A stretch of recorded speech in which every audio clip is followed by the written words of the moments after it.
আসসালামু আলাইকুম আরহামতুল্লাহি আবরাকাতুহ। আমরা অনেক কারণ জানি, কিন্তু অনেকে এই বিষয়টা জানি না, নামাজ আমাদের উপর কেন ফরজ করা হলো। 4টি কারণে আমাদের উপর নামাজ ফরজ করা হয়েছে।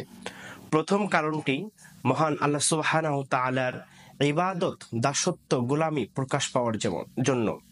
যেমন আল্লাহ সুবহানাহু ওয়া তাআলা সূরাতুল জারিয়াতের 56 নম্বর আয়াতের মধ্যে বলে, ওয়ামা খলাকতুল জিন্না ওয়াল ইনসা ইল্লা লিয়াবুদুন, যে আমি মানুষ এবং জিন জাতিকে একমাত্র আমারই ইবাদত করার জন্য সৃষ্টি করেছি।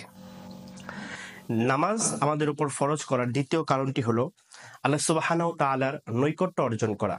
যেমন সূরাতুল আলাকের শেষ আয়াতের শেষ অংশে আল্লাহ সুবহানাহু ওয়া তাআলা বলেন, ওয়াসজুদ ওয়াকতারিব, অর্থাৎ সেজদায় অবনত হয়ে যাও, নিকটবর্তী হয়ে যাবে। এবং এই আয়াত এবং কিছু হাদিসের বিশ্লেষণ করে মুফাসসিরে কোরআন ফুকাহে ইকরাম বলেন, আসসালাতু মি'রাজুল মুমিনিন। নামাজ ফরজ হওয়ার তৃতীয় কারণটি হলো বান্দার সাথে আল্লাহ সুবহানাহু ওয়া তাআলার একটা সুন্দর সুনিপুণ সম্পর্ক গড়ে তোলার জন্য। যেমন আল্লাহ সুবহানাহু ওয়া তাআলা কোরআনুল কারীমের মধ্যে বলে, ইন্নানি আনাল্লাহু লা ইলাহা ইল্লা আনা ফা'বুদনি ওয়া আকিমিস সালাতা লিযিকরি। আল্লাহ সুবহানাহু ওয়া তাআলা বলে, নিশ্চয় আমি আল্লাহ এবং আমারই ইবাদত করো, আমি ছাড়া কোনো ইলাহ নেই, এবং আমার শরণার্থে তোমরা নামাজ কায়েম করো।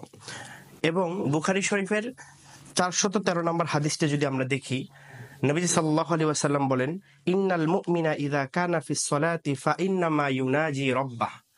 নবীজি সাল্লাল্লাহু আলাইহি ওয়াসাল্লাম বলেন, বান্দা যখন নামাজের মধ্যে দাঁড়িয়ে যায় তখন তার রবের সাথে চুপি চুপি কথা বলে।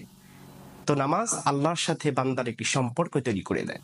চতুর্থ এবং খুব গুরুত্বপূর্ণ কারণটি হলো নামাজ বান্দাকে পাপ এবং অশ্লীলতা থেকে এবং বিভিন্ন খারাপ কাজ থেকে বিরত রাখে। যেমন সূরাতুল আনকাবুতের 45 নম্বর আয়াতের অংশ বিশেষ আল্লাহ সুবহানাহু ওয়া তাআলা বলেন, ইন্নাস সালাতা তানহা আনিল ফাহশাই ওয়াল মুনকার, নিশ্চয়ই সালাত তোমাদেরকে অশ্লীল এবং খারাপ কাজ থেকে বিরত রাখে। সুতরাং নামাজ ফরজ হওয়ার উল্লেখযোগ্য 4টি কারণ আজকে আমরা জানলাম। তাই আসুন আমাদের নামাজটাকে সুন্দর করি। যার নামাজ যত সুন্দর, তার ইবাদত, তার জীবন তত বেশি সুন্দর। নামাজের মাধ্যমে জীবন গড়ি। আসসালামু আলাইকুম ওয়া রাহমাতুল্লাহ।